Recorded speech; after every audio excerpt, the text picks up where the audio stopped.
Hey MTS, welcome back to another video. Today we got the video you've all been waiting for, our final thoughts. So what did we do? We went out, we shot, we used all the optics, and now we got our final assessment and our opinions on all these optics. So we got these separated into 3 different sections. We got the 1x6s, the 1x8s, and the 1x10s. And we're going to be comparing, contrasting these optics based on what we think and what we observed while we were shooting them. Today, just to introduce myself, I'm Chris. We have... That's you. Oh, Doug. Dan. I'm in the chat. I'm Paul. You guys know me by now, so. So let's just get right into it. So all the optics that we got, just to quickly name them, we got the Patrol 6HD. We got the Sig Tango 6, the Kahles. Well, you have 2 Kahles, the 1.6 and the 1.8, right? Yeah. 1.8. And we have the Razor. We have 2 Razors, excuse me, 1.6 and a 1.10. The Credo, 2 Voodoos, primary arms. The NX8, a VCOG, the Attacker. So we got some stuff to talk about now. Schmidt, don't forget the Schmidt and Bender, yeah. We were going to save that, but all right. So the first optic we're going to talk about is going to be out of the 1.6s. It's going to be the Patrol 6 HD. So who wants to kick us off? Paul? Yeah, sure. Tell us what you got. The glass is pretty good on it. You know, the eye box is very forgiving. With the fire dot reticle, it is daylight bright. When we ran the drills, it was one of our fastest scopes. As I watched the footage from that, nobody really complained about anything with that scope, so that's nice. You can see the specifics about it in the other videos. It's light, it's cheap. Well, cheap as compared. You know, so that's... Dan, you got anything to add to that? So I really like the fire dot reticle the most about it. I like the push button illumination. That was a nice feature that we kind of got into when we were diving into. We were talking about quirks and features, right? Yeah, we were talking about quirks and features. But the BDC reticle was nice to follow up on target. Something that Doug actually pointed out when he was running it first. And just to add, you know, like Paul said, when we went back and looked at the footage of everyone shooting it, everyone was impressed with that optic, seemingly more than the others. Yeah. I guess we were all we came into it with low expectations. But overall, maybe not like low expectations, because I think we all had a premise that they were all good optics. I'm sorry, duplex, yes. Huh? That's a duplex reticle. Duplex reticle, not the BDC. Yeah. But it was nice to shoot. So yeah. Doug. Some notes that I've written down right after I got done shooting was 1X is really good. Glass is super clear. The reticle has a cross with a center dot, which I was using kind of to my advantage for the high and low ready drills that we were doing. So basically I would just use the black part of the cross to line up on the target, and as soon as I seen that flash of red on the white steel, I'd shoot and pretty much have no trouble. It wasn't like just shooting like a red dot where it's just in a void. You actually have like the crosshairs to kind of help you line up with it. It's got a pretty forgiving eye box. It's easy to adapt to, at least in my experience. From it could have also been the mount too. Doug, one sec. Going back to that reticle, it was a second focal plane, right? Yeah. Yep. All right. So that thickness at 1x on that line moving up on that target, it didn't bother me really. Well, we know that first focal plane optics, they have a faint line at 1x. Yeah. And they get bigger as you magnify out. Yeah. That didn't really actually kind of help me cheat a little bit to get it up and fire right away. From me, as somebody who shoots primarily red dot on a lot of my rifles, it was easy to adapt from a red dot, especially on 1X, and it was pretty easy to just kind of put it on and go. All right, cool. It wasn't that so bad. I guess our final thoughts on that was we were very impressed. Didn't have many expectations with that optic. We were very impressed with the fire dot. Well, we already knew the fire dot was a good red dot. I've gotten some other scopes and stuff. Right. Yeah. So I think we'll leave it right there. Good glass. Well, I want to add something to these as we go. This scope, I mean, what do you think this scope's best suited for? Like 2-3 gun type stuff? I mean, it's not really a DMR type. No, absolutely not. No, reticle. No, this is a 3-gun close, Yeah, you know, and it's light. Yep. The only gripe I had with it was the turrets look a little cheap, but they don't really feel cheap. But I mean, again, without throwing it against the wall as hard as you can to find out if it's durable or not. You know what I mean? If I'm doing if I'm doing unknown distance shooting, this may not be the one I'm going to. No. Yeah.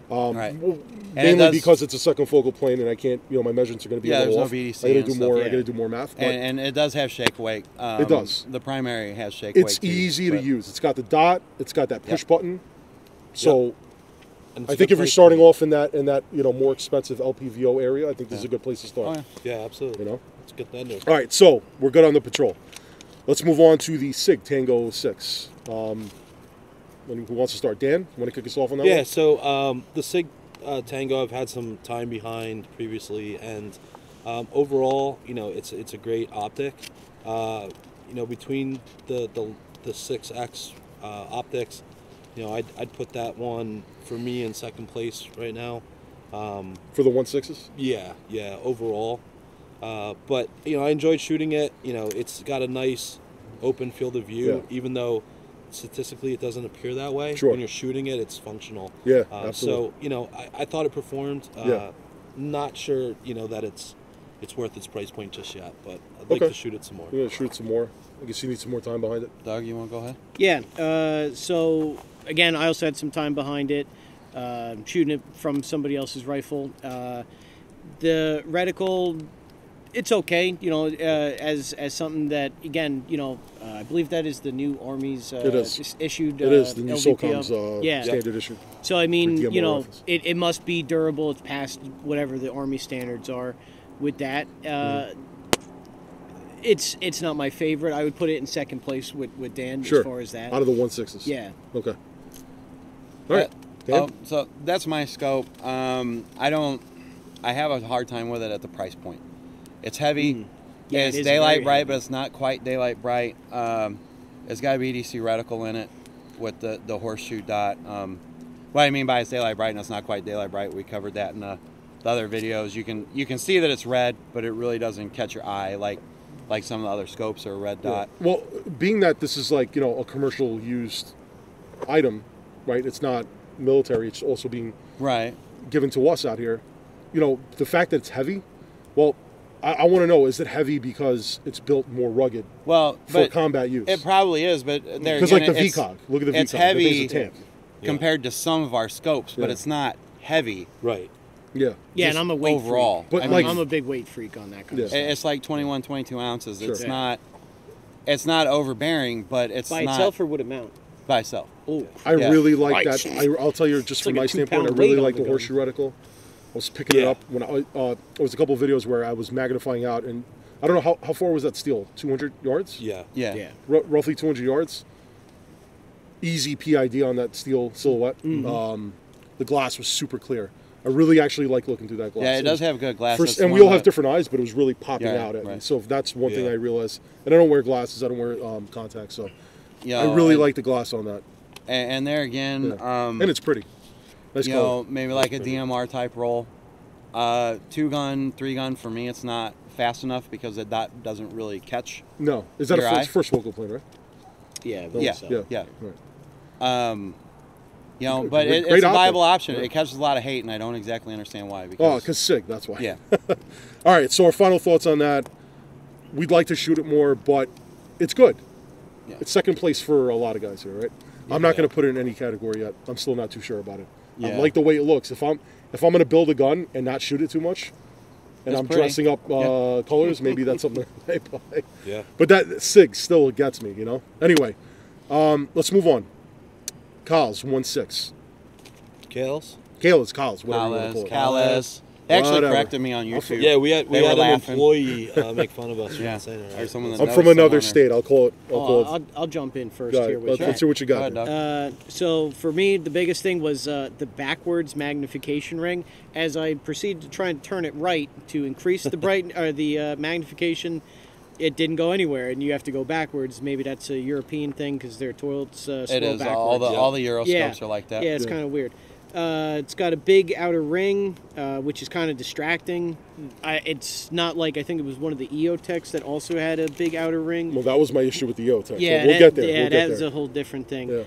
The second focal plane thing kind of wasn't really jiving with me. It has a big reticle. Like, it's big. Yeah. It's tremendous. Like, it's not like an EOTech where you catch it like the holographic sight. Sure, so you catch it and go, oh, there it is. Like, it's just big. Yeah. And it's a little busy for me on a reticle at 1x. Yeah, like absolutely. it's just a lot of stuff going on in there. I think we all agreed on that. Well, me and you did. I don't know about them. Yeah, no, I mean, personally, out of the 1.6s, the K16 is my favorite, just because of the glass quality. While the reticle is big, the glass is so clear, and the field of view at 1X is so large that I didn't find that I lost that dot or I lost visibility in the transitions. And I distinctly remember you picking up the gun, punching out, and be like, "Oh shit! Yeah! Wow! Look at that!" It caught a lot of compliments on our on the footage. Yeah. But like going back to what Doug was saying, it's a 3-gun optic. That gun was not made for a real duty use type of optic. I mean, it's light. You know, there again, it's not daylight bright. You can see it. It's red, but it doesn't really catch your eye. So I guess we're doing all my scopes right now. That one's mine. I've got a lot of time behind it. I really like it. I wish the reticle was different. Yeah, it was very. And after using the 1.8 with the 3GR, for me, I don't know that that's. We'll get into it here in a minute, but I don't know that that's the key either. Okay.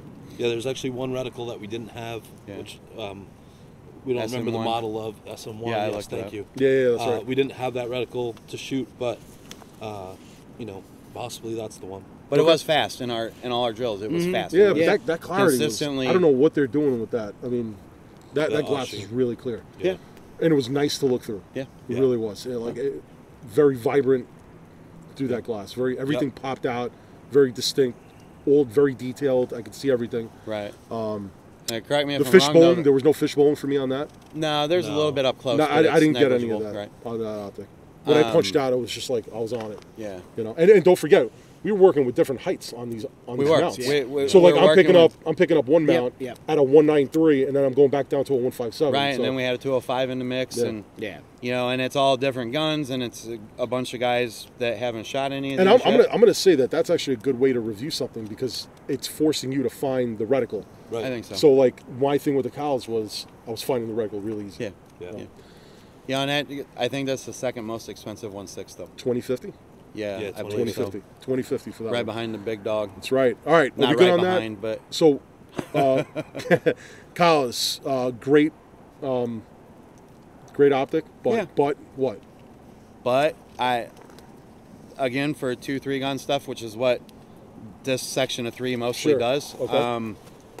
You know, it's funny because it was fast in our drills, but I would prefer it to be a really bright dot in the middle. So brightness was a little bit of an issue for me and Doug. I think we're both going to agree that it was busy. Too much when it came out. It was a little too busy. Our last optic in the 1.6 range, we have the Razor 1.6. Who gave that to us? Johnny. I got a surprise for you, Johnny. Johnny Regalia. I got a surprise for you, From Johnny. Meal Team 6. I'll jump in on this one again if you don't mind. No, absolutely. No, I don't have any. I don't have any ties to any of these people. Doing. I just got invited.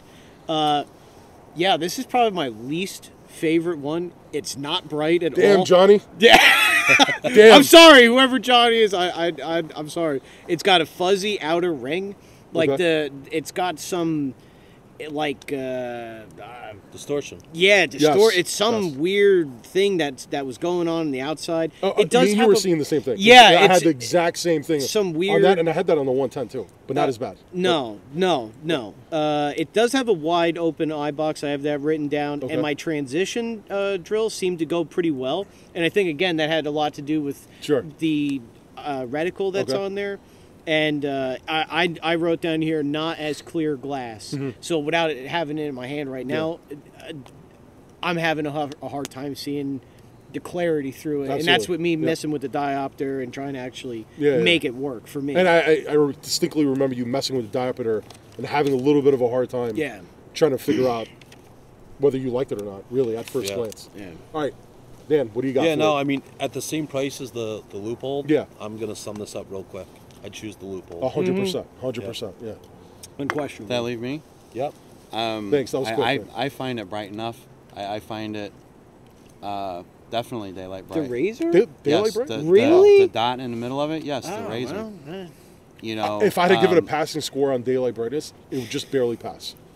Just enough for me to say it's okay. It kind of fades. It looks faded. Yeah. It's not as bright as it was like a the translucent 110 red. or the Night Force, but it's realistically our fourth brightest.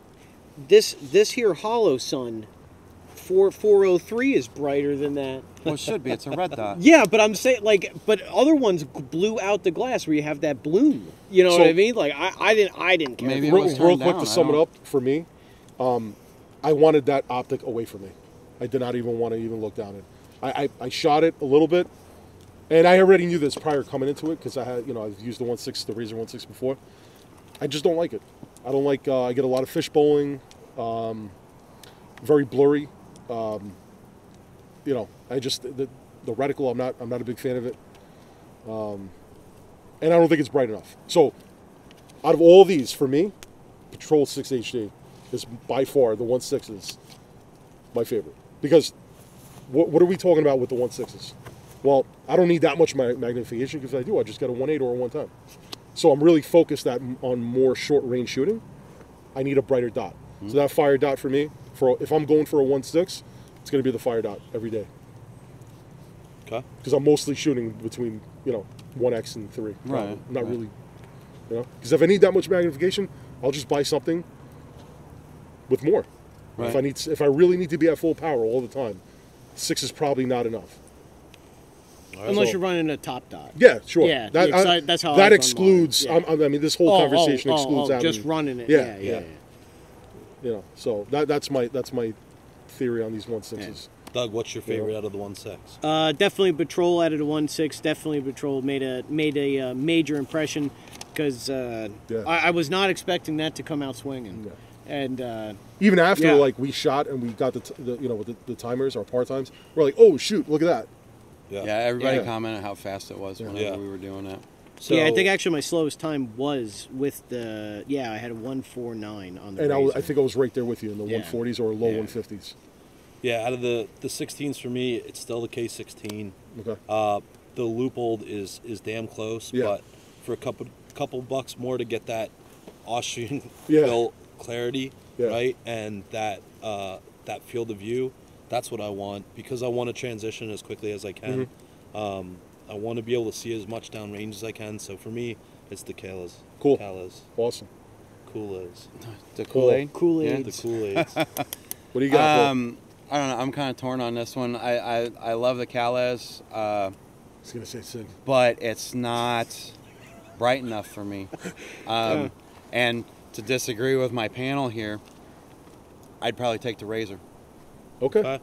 That's because Johnny gave you the fucking Razor. No, it's not because Johnny gave me the Razor. Fucking writing fucking letters to each other and shit. Well, yeah, that's what pen There was pals cologne do. on it, There's right? cologne on it. Dude, Yeah. I don't know what's going on with you two, but Essence of Johnny. That I'm not. kinda Listen, Johnny. grosses I'm me not out giving you little a bit. bad review on your optic because you're in another group. So that leaves us with the 1.6s. Are we good? Yep. We're gonna circle back a little later. Let's move on to the 1.8s.